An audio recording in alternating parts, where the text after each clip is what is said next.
Transmission Control Protocol, or TCP, is one of the core protocols of the Internet Protocol Suite, or IP suite. TCP is a connection-oriented protocol that establishes and maintains a reliable connection between two devices on a network, ensuring the complete and accurate delivery of data.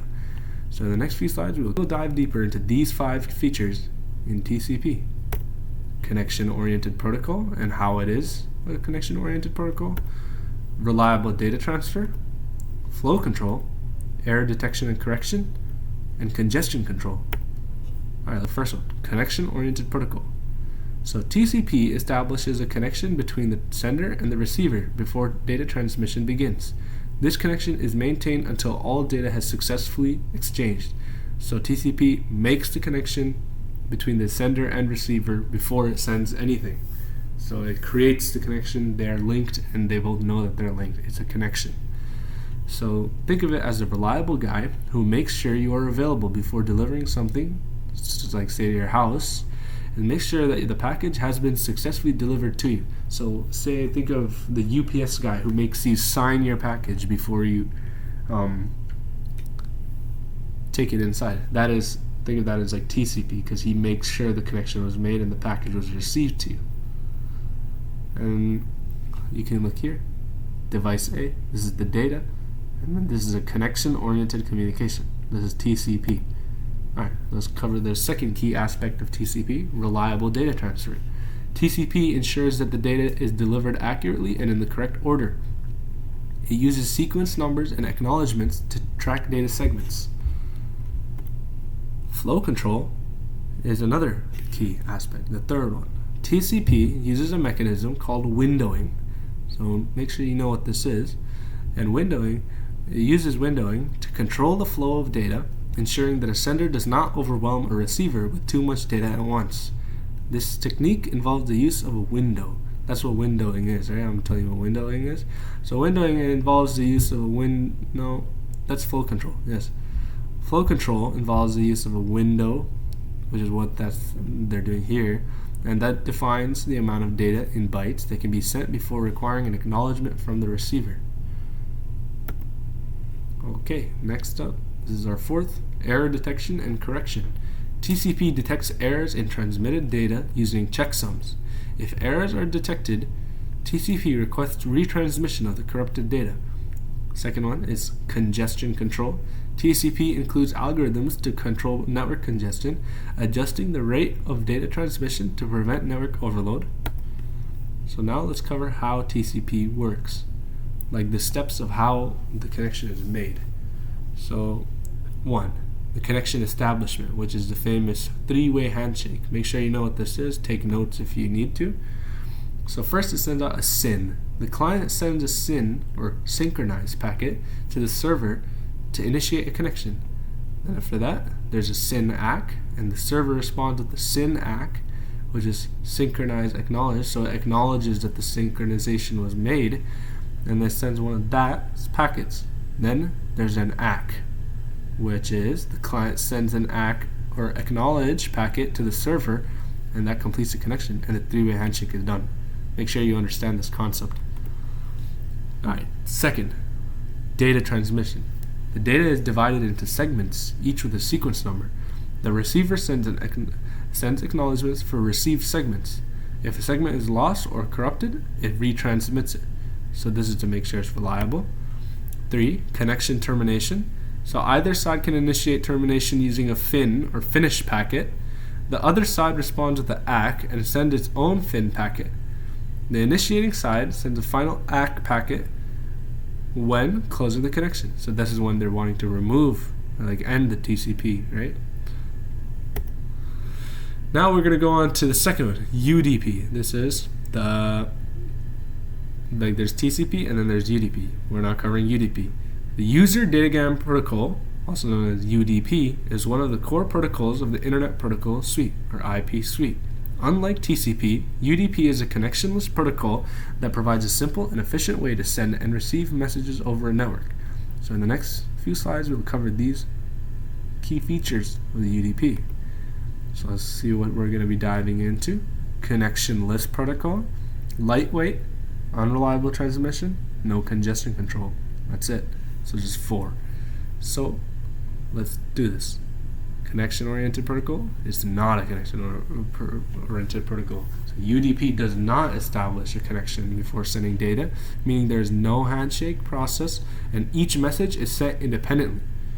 So think of it as the unreliable guy who does not make sure you are available before delivering something, and does not care whether you get the package or not. It just sends it to you and then leaves without knowing if you got it or if anything fell out.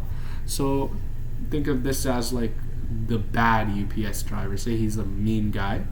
He doesn't care if you sign and he's holding your package from upside down and there's like pieces of whatever you ordered falling out. He doesn't care. He's not going to pick them up, but he just throws them on your porch and leaves. He doesn't know if it got to you. He doesn't know. He doesn't care. It's just the quickest way instead of waiting on signing.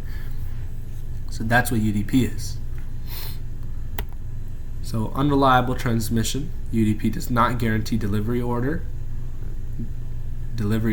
as well, but it doesn't guarantee delivery, order, or error-free transmission of data. Datagrams might be lost, duplicated, or arrive out of order. And it's lightweight because UDP lacks the overhead of connection establishment, error checking, and flow control found in the TCP. It is faster and more efficient in scenarios where speed is critical. Because think of it, you don't have to have any error detection, no connection establishment. There's so many things in TCP which will make it more heavy, but UDP doesn't have those. So though it might be less reliable, it's much quicker because it has less to make the computer think about. So no congestion control. UDP does not implement any congestion control mechanisms. It sends data at the rate it is generated regardless of the network conditions. So it does not care on once UDP gets the data, it sends it out. It doesn't care if the network has too many being sent at the same time or something like that. It's just sending. That's its whole job, sending. So how it works, let's go through the steps. First step, data transmission. Data is encapsulated into UDP packets, also known as datagrams. Each UDP datagram contains a header and payload, and the header includes source and destination ports, length, and a checksum.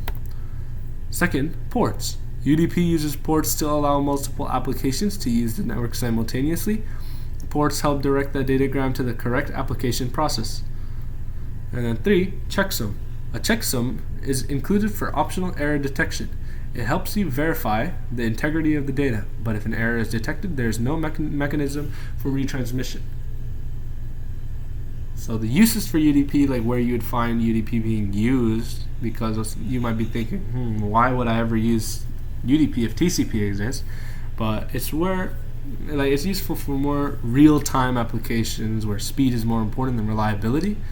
So examples are voice over IP, online gaming, and live video streaming. Because if you had to make a connection and then there was reliability and whatever, your gaming would lag, right? I can take it from a perspective of gaming because I'm quite common with it. You start lagging up. UDP just sends it the second it gets your data. That's how you get the lowest ping and the lowest delay. You want the quickest inputs when you're playing online gaming because you need to win the game. So this is where UDP is the king. So let's compare them. So UDP, User Datagram Protocol, is another transport layer protocol that is faster but less reliable than TCP. UDP is connectionless, does not guarantee delivery, and does not ensure that data is received in order, making it suitable for applications like video streaming or online gaming, where speed is more critical than reliability. Alright, now let's get to the practice questions. Sorry if this is a short video for you guys, but I wanted to keep it short because I really wanted you to grasp TCP and UDP. This is very important for the CCNA. So what is UDP? Is it connectionless or is it connection oriented? Pause the video when you want to answer. Answer is A, connectionless. Remember that UDP is a connectionless protocol while TCP is connection oriented. Which protocol uses a technique called windowing? A or B? A being UDP or B being TCP? Answer is B, TCP.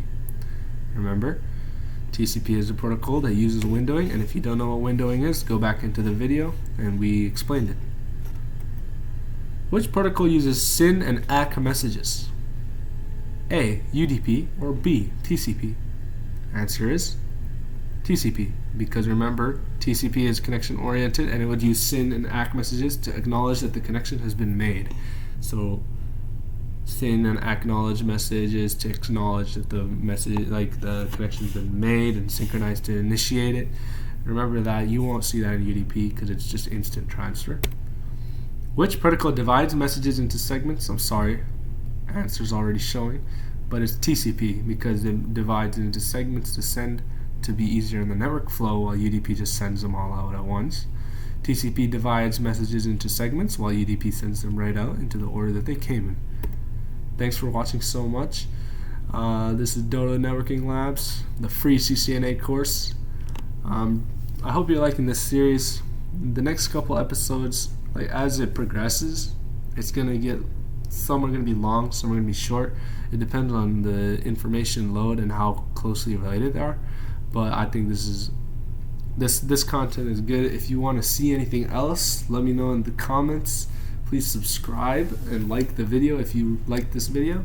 Leave me a comment if you have any recommendations. Tell me if you have any issues or anything. And a link to my Patreon is in the description below if you want to drop a donation of appreciation for this CCNA course. But remember, this is all free, and my joy comes from you guys benefiting from this class. So best you can do is like, but if you really want to show your appreciation, my Patreon is in the link in the description. And thank you so much for watching. Have a great day, and see you guys tomorrow in this 30-day series. Have a great time.